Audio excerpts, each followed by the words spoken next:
One of the richest men of all time won't be found on any rich people lists because, well, he was a hardened murderous criminal drug lord. That would be Pablo Escobar, the undisputed king of cocaine from the late 70s to the early 90s. His coke smuggling ring made him rich beyond measure, and even though his money was ill-gotten and his product ruined countless lives, it's still impressive that he managed to accumulate such ridiculous wealth in such a short period of time. At Escobar's peak in 1992, he was worth an incredible $30 billion. That number made him the second richest man on the planet, behind only the Sultan of Brunei. Translated into today's money, he would be worth around $58 billion, enough to make him the 8th richest man on Earth were he active today. Even if he were only worth $30 billion today, he would still rank in the top 30. He obviously didn't make this money by selling coke on the streets by himself. He ran the Medellin cartel, a Colombian drug ring that quickly rose to rule the cocaine world. At their largest, they controlled up to 90% of the US's cocaine and up to 80% of the global stash. It's no exaggeration to say that if you or someone you know was ever addicted to coke, it was probably because of Pablo Escobar. Thanks, you smug jerk. The cartel did this by smuggling an unbelievable amount of drugs. They owned an island in the Bahamas where large planes that smuggled cocaine from Colombia would land to refuel. While doing so, they would hand off the cocaine to smaller planes, which would fly to the US and put the white gold out in the streets. They did this 5 to 7 times a day at their peak. All in all, the Medellin cartel smuggled up to 15 tons of cocaine into the US each day. That's 30,000 pounds of coke 365 times over. To compare, a 2015 California cocaine bust yielded 9 tons of coke worth $200 million. Imagine that, almost doubled every single day for well over a decade. That's an unfathomable amount of money. Indeed, the cartel made up to $60 million a day from their work, since a kilo of coke could sell for upwards of $70,000 on the streets. Meanwhile, it only cost the cartel $5,000 to refine and smuggle each kilo into the States. Even paying their pilots up to $500,000 per flight didn't affect their bottom line. That's because their bottom line was massive. $60 million a day equaled an astronomical $22 billion a year in company revenue.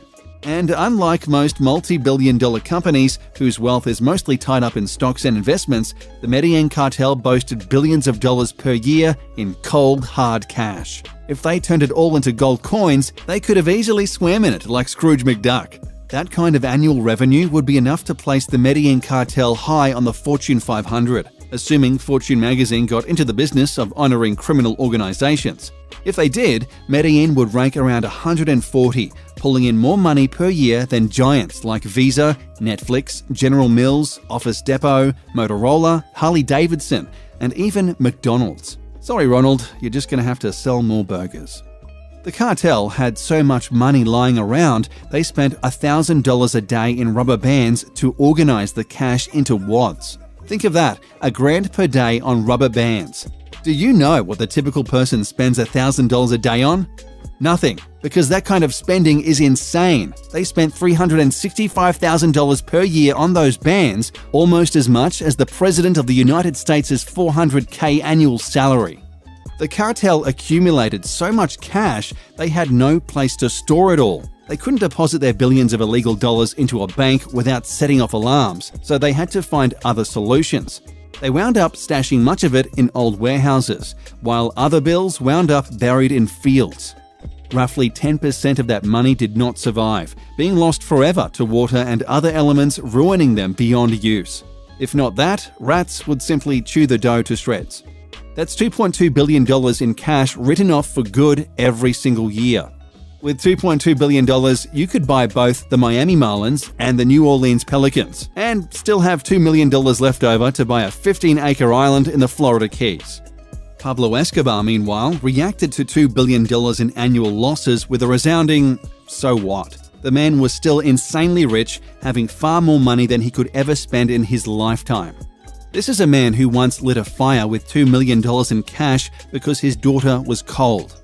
To a mega billionaire, that was nothing. $2 million was literally 1/15,000th of his fortune. That's like if you had $150 in your bank account and dropped a penny into a fountain just because you felt like it. $30 billion in wealth is nearly impossible for our brains to fathom, so look at it this way. You would have to win the grand prize on Who Wants to Be a Millionaire 30,000 times and save every penny of your winnings to equal Escobar's fortune. Only you still couldn't match him because you would pay taxes on your winnings, something Escobar certainly didn't bother doing. Argentinian soccer player Lionel Messi was the highest paid athlete of 2019, earning an incredible $127 million in salary and endorsements. That's incredible, and yet he would need to earn that much every year for 236 years and 3 months to equal Escobar's nest egg.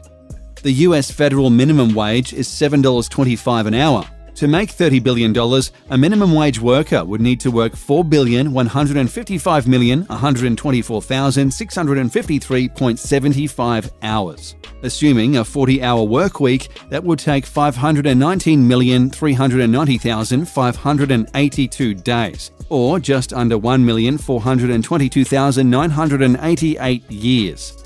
Escobar, meanwhile, earned that much in 16 years.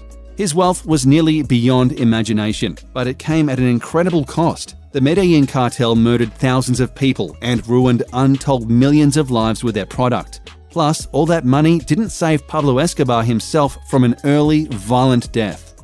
On December 2, 1993, Colombian police gunned him down, and with him went the Medellin cartel. While we'd love to say that police confiscated his and his company's money, that is simply not the case. Virtually all of Pablo Escobar's fortune remains missing to this day, stashed in various well-hidden locales around the world. If Lara Croft were real, we'd order her to stop tomb raiding and instead search shacks and shallow graves for wads of cash. But she's not, so we're currently stuck not knowing where the money is. The sad fact is, even if we find the money, most of it is likely unsalvageable due to decades of elemental damage. It's also possible the cartel, knowing their time was up, went to their secret hiding places and burnt the piles of money like the Joker. Whatever happened to the money, it's currently not in circulation. Thanks to Pablo Escobar and his Medellin cartel, the world is untold billions of dollars poorer. So the next time you wonder why the world's economy isn't as good as it should be, or why we don't have as strong a middle class anymore, don't just blame major corporations. Blame Pablo.